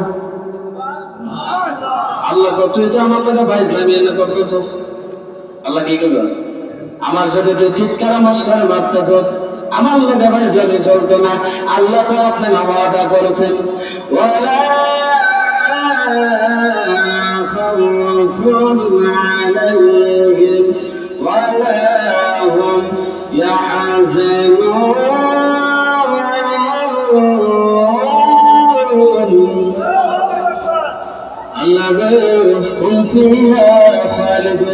আপনারা বললেন জান্নাতের ভিতরে যারা প্রবেশ করবে তারা চিরস্থায়ী জান্নাতের ভিতরে বসবাস করবে।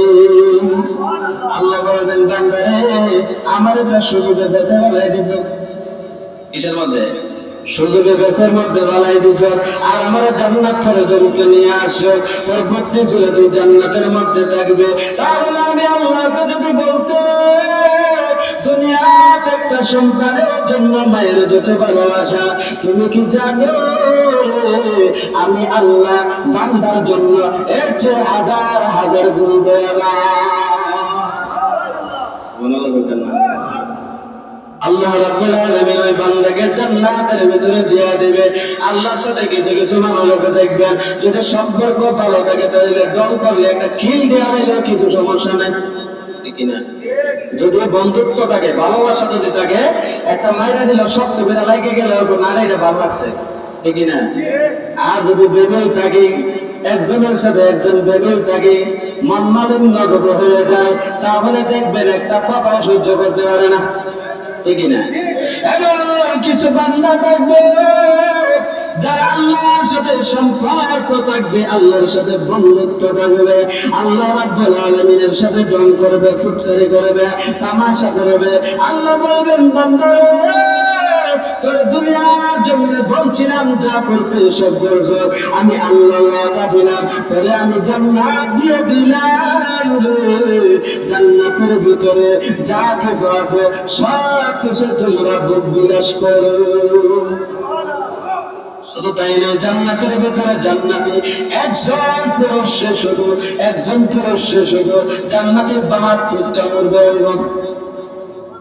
সুবহানাল্লাহ বলতেন না? দুনিয়াতে একজন দৌড়ে কাউকে কষ্ট হয়, ঠিক না? আবার জবর দিয়া টাকা পয়সা দিয়া বাবার বাড়ি ফাটানো মার্কেট মার্কেট করা বহুত কষ্ট হয়ে যায়, ঠিক না? আর 72টা ঘর থাকবে, কারণ দুনিয়ার জমিনে বউয়ের চাহিদা জান্নাতের ভিতরে যে বউগুলো দেওয়া হবে, যে হুরগুলো দেওয়া হবে তাদের চাহিদা অন্যরকম। দুনিয়ার বউয়ের দেখবেন বেশিরভাগ দেখবেন আমাদের গাঁওয়ালি ভাষা বলা হয়, গ্রামের ভাষা বলা হয় সর্দিও আছে না? সর্দি বুঝেন না আপনারা? ঠান্ডা লাগলে সর্দি হয়, ঠান্ডাও লাগে, কিন্তু জান্নাতের ভিতরে কোনো সর্দি নাই। দুনিয়ার জমিনের বউর কিন্তু মাথা ব্যথা আছে, জান্নাতের যে বউ দেওয়া হবে এটার কোনো মাথা ব্যথা নাই। দুনিয়ার জমিনের যে বউ দেওয়া হবে এইগুলোর হাজত আছে, কিন্তু জান্নাতের ভিতরে গুলোর কোনো হাজত নাই। দুনিয়ার বউ যদি আপনার স্ত্রীর দেখবেন মার্কেট করানো লাগে, কিন্তু জান্নাতের ভিতরে মার্কেট করাতে হবে না। বলে কেমন সুন্দর বউ দেওয়া হবে জানো, এমন সুন্দর হতে হবে জান্নাতের ভিতরে একটা কান্না আঙ্গুর যদি দুনিয়ার জমিনে ওই জমিনটা যদি বেদ করে যদি ওই জমিনের মধ্যে কান্না আঙ্গুর করা হয়, আল্লাহ নবী বলেন সূর্যের আলো নিভে যাবে। সূর্যের আলো কি? সূর্যের আলো নিভে যাবে, সূর্যের আলো অন্ধকার হইয়া ওই যে আঙ্গুলটা বাগির করছে, ওই আঙ্গুলের আলোর দ্বারাতে তামাম পৃথিবী আলোকিত হয়ে যাবে। এটা কেমন সুন্দর ভাবে, বলে কেমন সুন্দর ভাবে আল্লাহর নবী জানিয়ে দিলেন। ওগুলো দেখবেন, অনেকে আছে দেখবেন দুনিয়ার জমিনে দেখবেন যে আপনার স্ত্রী, অনেকের স্ত্রী আছে পানি খাইলে দেখবেন গলা দেওয়া যাইতেছে, দেখা যায় আছে না নাই? আর জান্নাতে কেমন ভোর দেওয়া হবে, বলে কেমন ভোর দেওয়া যাবে জানো নি? পানি খাইলে যে জায়গার মধ্যে যাবে ওই জায়গা পর্যন্ত দেখা যাবে। কেমন সুন্দর দেওয়া হবে, বলে কেমন কাপড় পরবে, বলে কেমন পোশাক পরবে, বলে কেমন কাঠি জামা পরবে কিনা অন্য কোনো জামা পরবে, বলে জান্নাতের ভিতরে 24 ঘন্টার মধ্যে 24 ঘন্টার ভিতরে রাইতে দিনে মিলাইয়া 70 রকমের জামা পরিবর্তন করবে। ওই রকমের যত কোটি কোটি 10-15-24 ঘন্টা বাড়াইতে পারে না, ঠিক নেই। ওই রকমের 10 রকমের বাড়াইতে পারে না, 5 রকমের বাড়াইতে পারে না, কিন্তু জান্নাতের ভিতরে 70টা ভোর দেওয়া হবে। ওই ভোরতে আপনার এক একটা করে 70 রকমের কালারের কাপড় পরবে ও জামা পরবে। তাহলে বুঝুন তো আল্লাহর কাছে জামার কি অভাব আছে? কালারের কি অভাব আছে? কালারের অভাব নাই।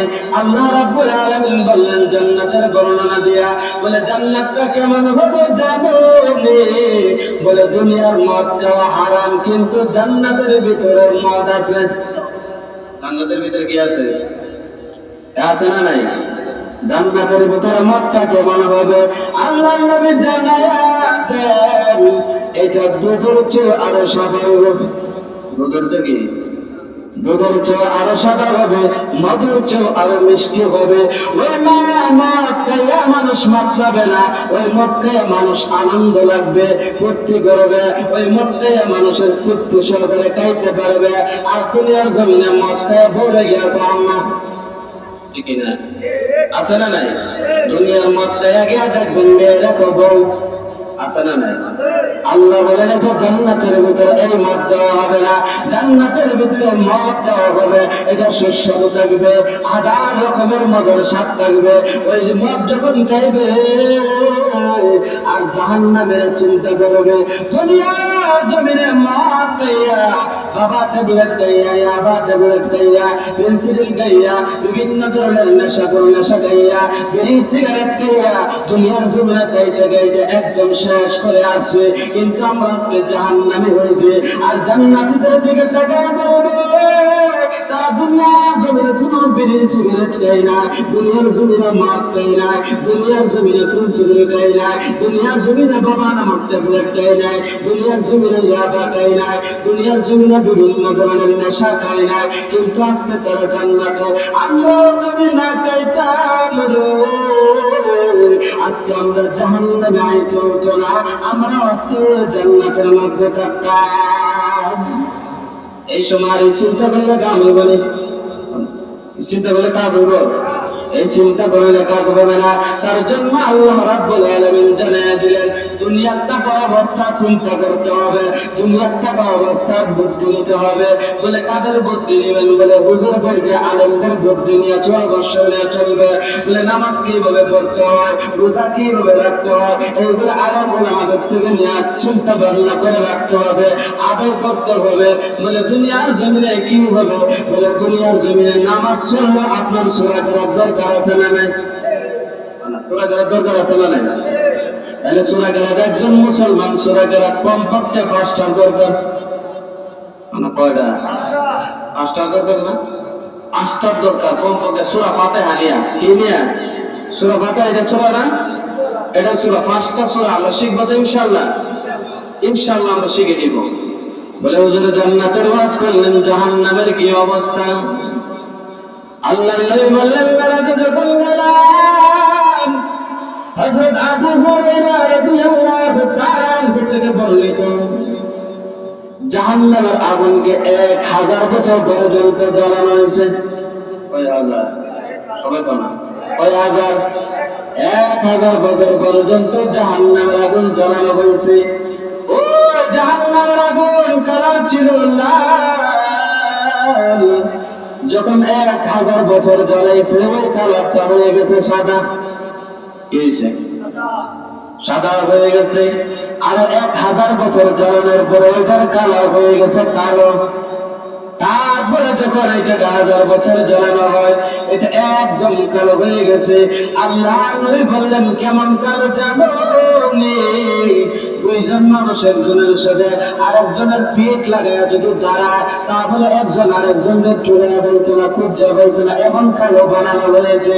তাহলে জিবরাইল আলাইহিস সালাম বললেন, আমি যখন মেরাজে গেলাম, যাওয়ার পরে জিবরাইল আমিন বললেন, ইয়া রাসূলুল্লাহ, ইয়া হাবিবাল্লাহ, নবী গো চলেন আমরা জাহান্নামের মধ্যে যাই।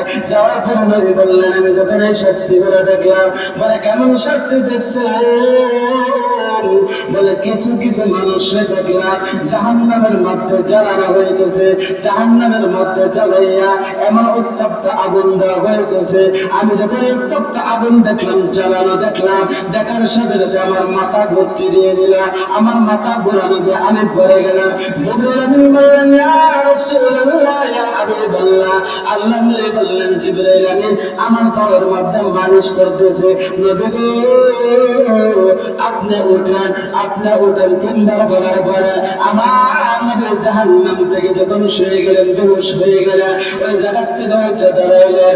জিবরাইল আমিনকে ডাক দিয়া বললেন, জিবরাইল আমিন শুনিয়া নাও, ওই জায়গার মধ্যে আযাব দূর হইতেছে। কেন হইতেছে আমাকে জানিয়ে দাও। বলে 4 শ্রেণীর মানুষের বলে আযাব হইতেছে। বলে 4 শ্রেণীর মানুষ কারা? বলে 4 শ্রেণীর মানুষ একটা গুনাহের সাথে জড়িত। কয়টার সাথে? কি আযাব হইতেছে আগুনের মধ্যে এমন অবস্থায়। আর নবী বললেন 4 শ্রেণীর মানুষ। জিবরাইল বললেন নবীজিকে 4 শ্রেণীর মানুষ। বলে 1 শ্রেণীর মানুষ বলে তারা কিসের সাথে জড়িত? বলে তারা সুদের সাথে জড়িত। সুদ নাই আমার এলাকায়, আমার এলাকা সুদ খায়, সুদ খায়, কথা বলে সুদ খায় আমার এলাকায়। মুসলমানে না হিন্দু? মুসলমানে সুদ খায়।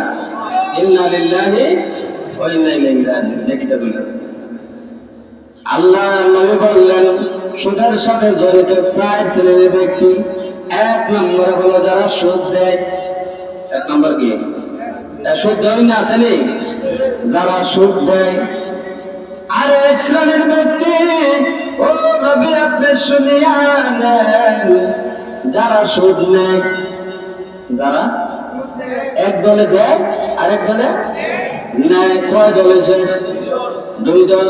আল্লাহ নবীকে জানায় দিলেন, ও নবী আরেক দল হলো সুদের সাক্ষী থাকা। কিসের সাক্ষী? তোরা 2 জনে যদি, আমরা 2 জনে যদি মামলা করে টাকা নেই, তাহলে তো আমাদের মধ্যে যদি না করে তোর থেকে টাকা নিয়েছি না, তাহলে হবে না। সাক্ষীর সাক্ষীর একটা টাকা দেয়। আল্লাহ নবী বললেন 3 শ্রেণীর ব্যক্তি। 1 নম্বর হলো যারা টাকা দেয়, আরেক দল হলো যারা টাকা নেয়, আরেক দল হলো যারা সাক্ষী থাকে। 4 নম্বর জানায় দেন ও জিবরাইল আমিন 4 নম্বর যারা বলে যারা হলো সুদের টাকা লেখালেখি করে। আছে না নাই? সুদের দলিল করে না মানুষে? কাগজ করে না? কাগজ করে 1 লাখ টাকা নিলে এত মাসের জন্য এত টাকা দিয়ে ধানের উপরে, চালের উপরে, টিহার উপরে। আছে না নাই? ওই বলার জন্য কয় শ্রেণীর ব্যক্তি? এই 4 শ্রেণীর ব্যক্তি সুদের সাথে আছে না নাই? আল্লাহর নবী বললেন, বলে সুদ যারা খাইছে তারা অপরাধ করেছে, যারা সুদের টাকা দিয়েছে তারা অপরাধ করেছে, যারা সুদের সাক্ষী দিয়েছে তারা অপরাধ করেছে, যারা সুদের লেখালেখি করেছে, যারা আমিন, যারা লেখকদার, ওই তারাও সুদের জড়িত আছে। ওই 4 শ্রেণীর ব্যক্তি, ওই 4 শ্রেণীর ব্যক্তিকে আমি দেখলাম জাহান্নামের ভিতরে উল্টাইয়া তাদেরকে এমন ভাবে আযাব দেওয়া হইতেছে, নিচে দিয়ে আগুন, সামনে দিয়ে আগুন, পিছন দিয়ে আগুন, সব দিক দিয়ে আগুন দেওয়া হইতেছে। বলে 4 শ্রেণীর ব্যক্তি যদি সুদের সাথে আজকের থেকে লেনদেন থাকে, আজকের থেকে ওয়াদা করে নেবেন, আজকের থেকে ওই মাহফিল থেকে বলবেন আর জীবনে সত্যি বলা, আজকের থেকে ওয়াদার দরকার আছে না নাই? ওয়াদা করবেন তো ইনশাআল্লাহ। এই কেন এই মাঠেও তো অনেকে আছে হুজুরে সুদের আলাপ করতেছেন, হুজুরে গেলে যাচ্ছে সুদে টিয়া লাগাবো, এই মাধ্যমে লাগাইব আছে না নাই? হুজুরে গেলে হুজুরে বয়ে গেছে, হুজুরে ভাড়ায় আনছি আছে না নাই? হুজুরে বয়ে দেবে না, হুজুরে আনছে। আবার কিছু মানুষের হুজুরে কেরালে দাওয়াত দিছে, সুদের আলোচনা করে আছে না নাই? এরকম ফাঁকা লোক আছে না নাই? তাহলে তারা বুঝে গেল তারা দেশের শত্রু, সমাজের শত্রু, তারা ওই রাষ্ট্রের শত্রু। কারণ হলো তারা মুসলমান নামদারি লাগাইছে, কিন্তু সুদের উপরে টিয়া লাগা আছে না নাই? ওই গ্রুপ থেকে যদি বাঁচতে চান তাহলে সুদের লেনদেন বন্ধ করতে হবে, আর হাওলাত দেওয়া, কর্জা দেওয়া চালু করতে হবে। বলে হুজুর হাওলাত টিয়া দিলে তো পাওয়া যায় না, জুতার স্যান্ডেলের বাবুর বল সব জায়গা, কিন্তু টিয়া পাওয়া যায় না, ঠিকই না? স্যান্ডেল কর্জা দেন, সিরম লাগে, যদি কর্জা দেন, হাওলাত দেন, যদি মানুষের দাঁড় দেন, তাহলে আপনার জুতা থাকতো না, কিন্তু টিয়া তো পাইতো না, জুতাও থাকতো না, আছে না নাই? এই কারণেই কিন্তু মানুষ কর্জা দেয় না, ধার দেয় না, টাকা মানুষকে বিপদ করলে নাই, কিন্তু সুদের উপরে করলে বলে তাড়াতাড়ি দেওয়া লাগে, আছে না নাই? তুই জানা চাল আমি জানি, আমি তো সুদ খাই না, কারণ আমি এলাকার সর্দার, আছে না নাই? আমরা দুইজনে জানি, আর কেউ জানে না। আল্লাহ নবী বললেন তাদেরকে জাহান্নামে সব থেকে নিকৃষ্ট আযাব দেওয়া হইতেছে যারা কামাই রোজগার করে না, কিন্তু ঘুরে ঘুরে খায় সুদের উপরে টিয়া দিয়ে। ঘুরে আর খায় মানুষের দিকে কেউ, তুমি তো সারা বছর কোনো কাজ কাম করো না, আমরা দেখি তুমি গেলে ঘরের মধ্যে হাত দিয়া আর সুসা লাগায় আদো, তুমি কেমনে কি করো? সারা বছর দিয়ে এমনি আদর, আমরা তো সারা জীবন খালি কাজ করি, সারা বছর কাজ করি, মাসে একদিনও বয়া খাইতে পারি না, কারণ যদি একদিন বয়া খায় এরপর এদিন আবার দেখা যাবে নুন আনতে পান্তা বয়ে আছে না নাই? কিন্তু তুমি যে সারা বছর বইরে বিরে খাও, তুমি কেমনে খাও? কোয়েন না আমার একটা ব্যবসা আছে, কি করে আছে না নাই? আমার একটা ব্যবসা আছে, হুজুর হুজুর আমার একটা ব্যবসা আছে, আপনি কি করবেন? বলে আমার ব্যবসাটার লেগে দোয়া করে। কি কয়? আর ব্যবসাটা লেগে হুজুরে কয় চাচা কি এর ব্যবসা এটা? এরা কয় বুঝে না আমার কথা। হুজুরে কি কয়? আপনারা এমনিতে বলেন মিয়াসা, আমার যদি কিতাব হয় মিয়াসা বল, আমার হুজুরও বল, দেখি না কয় মিয়াসা যে আমার দোকানের লাগে, আমার ব্যবসার লাগে দোয়া করো। তখন হুজুরে বলতেছে আপনার কি ব্যবসা করবেন না? তো ছোট্টখাটো একটা ব্যবসা দেওয়া চলি, কি দিয়া? ছোট্টখাটো একটা ব্যবসা দেওয়া চলি। তখন বলতেছে যে ছোট্টখাটো ব্যবসা, চাচা যদি নাম না বলতে তার নাম নিয়ে দোয়া করুন যে আমার চাচার বাঁশের ব্যবসা, আমার চাচার দোকানের ব্যবসা, বিভিন্ন ধরনের দোকান আছে না, আমি নাম নিয়ে দোয়া করলে মনে করেন তাড়াতাড়ি কাজ হইব। তাড়াতাড়ি কি হবে? কাজ হবে। তখন বলতেছে হুজুর আমি তো টিহার ব্যবসা করি। কি আর ব্যবসা? হুজুর চাচা আমি তো বুঝলাম না, দুনিয়ার কত ব্যবসায় দেখলাম, কিন্তু টিহার কি ব্যবসাটা আমার গেল। অনেকবার কেঁচাকেচি করতেছে, না হুজুর এটা আপনাদের পৌঁছ যেত না, আমার ব্যবসা লয়ে দোয়া করে লেন। কি লয়া? ব্যবসা লয়ে দোয়া করে লেন। হুজুর আমার বিশ্বাসের চাচা ব্যবসা লয়ে দোয়া করেন যেত না, দোয়া যদি আসমানে উঠতে চায় আর আল্লাহ যদি কবুল করতেছে, আপনার ব্যবসার নাম হয়ে গরম লাগবো। কি লয়া? ব্যবসার নাম দিয়ে গরম লাগবো। তখন বলতেছে যে হুজুর কেউ কয়েন না, আমি কিছু মানুষের উপকার করি আর মানুষে আমার কিছু দেয়। মানুষটা কি করে? উপকার করে, মানুষের হেল্প করে। আপনারা আমার যখন মানুষের সাথ দিয়া দেয়, মানুষে কি করে? সাথ দেয়। মানুষের একটা কাম পারেন না একলা, কিন্তু আপনি গিয়ে সাথ দেন, তাহলে কিটা হয়? হেল্প। এটা কি বলেন? হেল্প। আরে সাথ দিয়ে দেওয়া, আরে উপকার করা। তাহলে বলতেছে চাচা কি যে হেল্প, মানুষের উপকার করেন, কইতেন না বাইকে কইতেন না আমারে? ও বাইকে কই হুজুর মানুষরা আমি প্রতি বছরে 1 লাখ টাকা দিয়ে আমার 40,000 লাগাইয়া দেয়, কিতা দেয়? বুঝেন না, কথা বুঝেন না আমার? 1 লাখ টাকা দেয় কত দেয় বছরে? 40,000 বছরের পরে না, 1 লাখ টাকা আমি 40,000 টাকা দিই। এরকম দায় আছে না নাই? এরকম সত্য আছে না নাই? এই দেশে নাই? 40,000 সাথে সাথে রেখে দেয়, 50,000 সাথে সাথে রেখে দেয়, 30,000 সাথে সাথে রেখে দেয়। হুজুরে কয় চাচা এই দোয়া করেন যদি না দরকার আমার থেকে 100 টাকা নিয়ে মসজিদে দান করে, কিন্তু আপনার লাগে আমি দোয়া করতে পারতাম না, কারণ এই ব্যবসা আল্লাহ রাসূলের শিখাই দেওয়া যায় নাই। ঠিক কিনা? শিখাই দেয়া যায় নাই। এটা ব্যবসা হতে পারে না, এটা হলো হারাম খোর। ঠিক কিনা? এটা হলো হারাম জাদা। যদি ভালো জাদা হইতো কোনোদিন সুদ খাইতো না। ঠিক কিনা? একজন ব্যক্তি মসজিদ থেকে বাইরেছে, কোন জায়গা থেকে বুঝছেন? কতগুলো বলছেন মসজিদ থেকে বাইরেছে, বাইরের পরে চাচার দাঁতের বেদনা। কিসের বেদনা? দাঁতের ব্যথা। বুঝেন না আপনারা? দাঁতের ব্যথা যখন ধরছে, ইমাম সাহেব বলতেছে, ইমাম সাহেব এমন কিছু আসেনি যে আমি ডাক্তার, কত ডাক্তার দেখাইছি, কিন্তু আমার দাঁতের ব্যথা, বুঝেন না আমার কথা? দাঁতের ব্যথা কি হয় না? ভালো হয় না। হুজুরে কইতেছে আপনার দাঁতের ব্যথা একটা ওষুধে শুধু যাইব, আর কোন ওষুধে আপনাকে দরকার না। বলে কি? বলে 5 জন সুদ করে যদি একটা পানির একটা গ্লাসের মধ্যে যদি ফু দিয়া আপনি খাইতে পারেন, তাহলে আপনার দাঁতের ব্যথা সাথে সাথে শেষ। বুঝেন না কথা? কয়জন সুদ কর? 5 জন সুদ কর যদি একটা গ্লাসের মধ্যে ফু দেয়, দেওয়ার সাথে সাথে যদি আপনি খান, তাহলে সাথে সাথে ব্যথা শেষ। চাচা কয়, হুজুরে কইতেছে চাচা সুদ করে আছেন এলাকার ভিতরে? তো হুজুর কি কর? আমার ঘরে 5 জন আছে। বুঝেন না কথা? আমার ঘরে কয়জন আছে? আমিও খাই, আমার বউও খায়, আমার মেয়েও খায়, আমার ছেলেও খায়, আমার ছেলের বউও খায়। 12 কয়জন হুজুর আছে না নাই? 12 কয়জন হুজুর? দোকান করোনা তো না। চাচা আপনার মুখ দিয়ে এগুলো আনানোর জন্য আপনারা এগুলো বলছে, আমার ঘরের ভিতরে সুদ করে আছে নি। বুঝছেন কথা? এরপর দিনে ঘরে ঘরে আছে না নাই? দিন সুদের সাথে জড়িত নাই? আছে। সুদ থেকে বাঁচতে হবে। কিসের দিকে? এখন আসেন ঘুষখোর। কে কোন? সুদ করে 70টা গুণা। খেয়াল করেন কয়টা গুণা? বোঝার জন্য বলতেছি, আপনারা এগুলো প্রচার করবেন বেশিরভাগ। সুদ করে কয়টা গুণা? 70টা গুণা। কয়টা?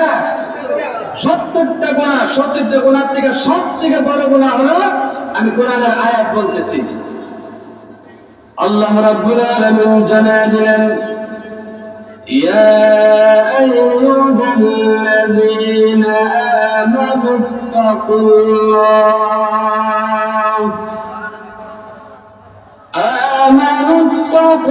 ওয়া যারু বাকিয়া মিনার রিবা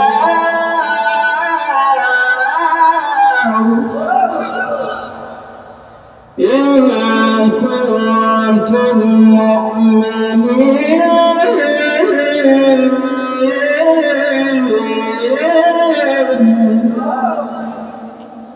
আল্লাহ রাব্বুল আলামিন জানালেন, ও নবী তাদেরকে জানাবেন, তারা যদি ইমানদার হয়ে থাকে, মুসলমান হয়ে থাকে, আমি আল্লাহকে ভয় পেয়ে থাকে, তারা যেন সুদের লেনদেন না করে।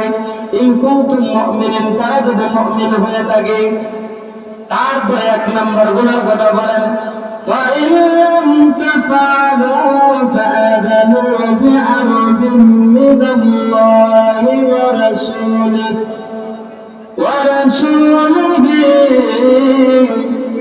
আল্লাহ রাব্বুল আলামিন জানিয়ে দিলেন, সবথেকে সুদের সবথেকে বড় গুনাহ হলো আল্লাহ এবং আল্লাহর রাসূলের বিরুদ্ধে যুদ্ধ ঘোষণা করা।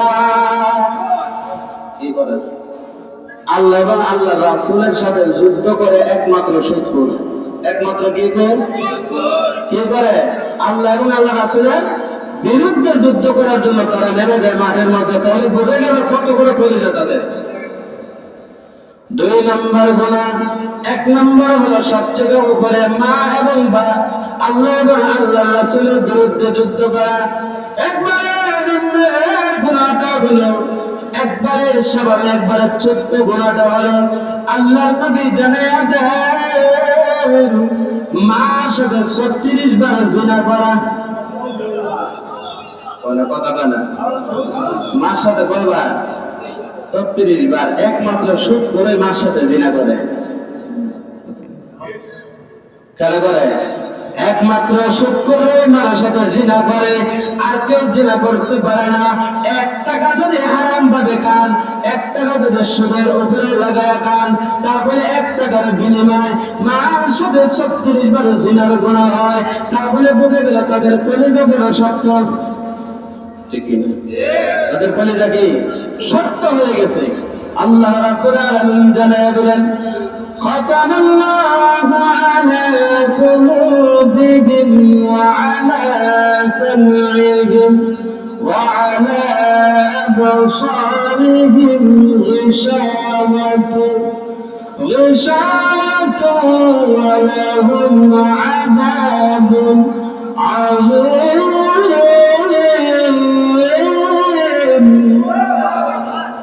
আল্লাহ রাব্বুল আলামিন বললেন এমন কিছু বান্দা আছে তাদের অন্তরের ভিতরে কলবের ভিতরে মোহর মেরে দিয়েছে। কি মেরে দিয়েছে? সিল মেরে দিয়েছে। সিল বুঝছেন নি? এটা উল্টানোর মতো আর ক্ষমতা কারো নাই। ওই সিল যখন মারছে, মানুষ যখন মিথ্যা কথা বলে, ঘুষ করে 2টা গোনা কয়টা? ঘুষখোর নাই দেশ? ঘুষখোর আছে না নাই? বলে ঘুষখোর কাকে বলে? বলে একটা সরকারি 1-2 জনে মাইল লাগছে, ঝগড়া লাগছে, পানি সমাধান করে তুমি 5,000 দিয়ে লাইস। কয়টা দিতে পেরেছে? 5,000 শুধু একদল থেকে কারণ একদল রেখো করতে আমি জিতাই দিব 5,000 দিস, আরেক দল রেখে করতে 5,000 দিস, আমি তোর দল দিয়ে জিতাই দিব। আছে না নাই? ঘুষ করে 2টা গুনাহ কয়টা? 2টা। 1 নম্বর হলো যার কাছ থেকে আনতেছে টাকাটা সে সাফের উপরে বলে দিতেছে। কিসের উপরে? সাফের উপরে দিতেছে, তার উপরে জুলুম হইতেছে। ওই জুলুমের কারণে নবী বললেন 1 নম্বর হলো তার উপরে জুলুম করতেছে, 2 নম্বর হলো ঘুষ খাইতেছে। ওই 2টা গুনাহ হারাম। বাথরুমে গিয়া টয়লেটের মধ্যে গোয়া খাইলে একটা গুনাহ। বাথরুমে গেলে গিয়া খাইলে বাথরুম খাইলে কটা গুনাহ হয়? একটা। ঘুষ খাইলে কয়টা? বালা গুনাহ। পায়খানা ভালো, ঘুষখোর থেকে পায়খানা খাওয়া ভালো। আমাদের এলাকার যুবকরা যৌতুক খায় কিনা? যৌতুক বোঝে না। আল্লাহ নবী বললেন 4টা জিনিস থেকে তোমরা বিবাহ করিও।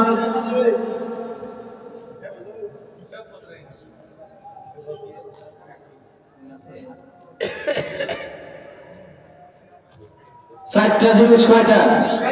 একটা মেয়ের যদি দেখতে চান কয়টা দেখতে হবে গুণ? 4টি। 1 নম্বর হলো লিমানিহা। 1 নম্বর কি? সবাই যারা যুবক বিয়া করছে না এরা দরকার এটি, ঠিক না? কয়টা? এই 4টা। আজকে বিয়া দেওয়া লাগবে বাড়ির মধ্যে। কয়টা? লিমানিহা। শ্বশুর বাড়ির মধ্যে ধন সম্পদ দেখিয়ে বিয়া করিও।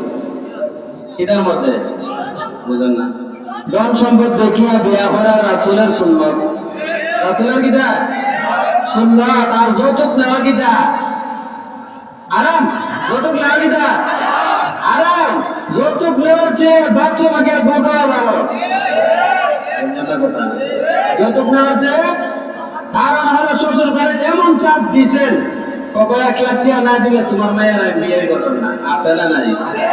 এই বেলা কি স্ত্রীর থেকে টাকা তুলে দিলে ডর লাগে? আছে না নাই? সুদের থেকে টাকা হইলে আপনার যত সমস্যা হোক সুদের থেকে আইলে ডর লাগে। আছে না নাই? তাইলে 1 নম্বর কি বলছে? লিমালিহা। শ্বশুর বাড়ির ধন সম্পদ থেকে বিয়ে করার দরকার, ঠিক না? কিন্তু যৌতুক আনা যাবে না। শ্বশুর বাড়ির ধন সম্পত্তি লেগে দেখে বিয়ে করতেন। কারণ হলো শ্বশুর বাড়ির যখন হক বন্টন হবে তখন আপনার স্ত্রীও একবার চাইবে, ঠিক না? এইটা নেওয়া যায় আছে, কিন্তু যৌতুক যৌতুক নেওয়া হারাম। যৌতুক কিনা? 2 নম্বর হলো ওয়ালি হাসাবিহা। বংশ দেখে বিয়ে করবে। কি দেখে? বংশ দেখে। বংশ যদি বাড়ানো হয় তাহলে আপনার পুরো ফ্যামিলিটা নষ্ট করে লাগবে। আছে না নাই? বংশ দেখে কি করতে হবে? বিবাহ করতে হবে। ভালোবাসার মায়া হলে আপনার ফ্যামিলিটাকে উজ্জ্বল করবে, ঠিক না? 3 নাম্বার ওই জামালিহা, সৌন্দর্যতা দেখে বিয়ে করবা। কি দেখিয়া? সুন্দর দেখিয়া। আর অনেকে আছে সুন্দর দেখে ভালো দেওয়া জায়গা, কিন্তু গুণের আশা করে না, ঠিক না? কোনো কিছু করে না, সুন্দর দেখে আমি রাজি, আমার বাবা রাজি, আমার চৌদ্দ গোষ্ঠী রাজি, আছে না নাই? সুন্দর দেখলে হবে না, সে নামাজ পড়ে কিনা, পর্দা করে কিনা, সে ইসলাম শরীয়ত মোতাবেক চলে কিনা, মা বাবার কথা শুনে কিনা, তারা কত বেশি কষ্ট দিয়ে কিনা, এগুলো দেখার দরকার আছে না নাই? তাহলে সৌন্দর্য দেখবেন। 4 নাম্বার ওয়ালি দীনিহা, রাসূল বললেন তোমরা দিনদার দিকে বিয়ে করো। কি দেখে? সবাই বল না, কি দেখে? দিনদার বুঝেননি? পর্দা করে, কিটা করে? 5 ওয়াক্ত নামাজ পড়ে, তারপরে রমজান মাসে রোজা রাখে, যাকাত দেওয়ার সময় যাকাত দেয়, আর যত আইন কানুন আছে সব মানিয়া চলে, চাইলে তারা বিয়া করা যায়, ঠিক না? রাসূল বললেন যদি প্রথম 3টা নেওয়া থাকে, যদি দিনদার হয় তাহলে তোমরা বিবাহ করে নাও। যদি তোমরা দিনদার বিবাহ না করো তাহলে তোমাদের দুনিয়াতেও ধ্বংস, আখিরাতেও ধ্বংস। কি না হলে? দিনদার না হলে। তাহলে আমাদের এলাকার ভিতরে বা বিভিন্ন জায়গায় দেখবেন, ওই একটা কথা বলবো, 5 মিনিটের মধ্যে ইনশাআল্লাহ শেষ করে দেবো। কয় মিনিট? 5 মিনিট টাইম নিতেছে আপনাদের কাছ থেকে। অনেকে আছে দেখবেন জামাইয়ের ঘর থেকে আপনার অন্য বেড়াতে লগে যায় গিয়া। আপনার এলাকার নাই? আল্লাহ রাব্বুল আলামিন জানায় দিলেন সূরা নিসা 23 নম্বর আয়াতের মধ্যে। কয় নাম্বার? 23 নম্বর আয়াতে, 5 নম্বর পারা, কত নম্বর 20টা কত নম্বর লাইনে, তারা হাফেজ আছে হইতে পারবে, শৈল হইতে পারবে বলে والمحصنات من النساء إلا ما ملكت أيمانكم। এই আয়াতের ব্যাখ্যার মধ্যে লেখা আছে যে তোমরা স্বামীকে তালাক না দিয়া তোমরা অন্য বেড়াইতে লেগে যাবে না। বুঝেন না কথা? স্বামী যদি না ছাড়ে, স্বামী যদি না ছাড়ে, তোমরা অন্য মানুষের সাথে, অন্য পুরুষের সাথে বিবাহ বসতে পারবা? যদি স্বামী না ছাড়ে আর অন্য পুরুষদের সঙ্গে যান আর বিবাহ বন্ধন করেন, যত বুড়া বানাইব, যত মাইয়া বানাইব, এই ঘর থেকে একটা হারাম জাত হইব না, সবগুলো হারাম জাত হইব। বুঝেন নাই কথা?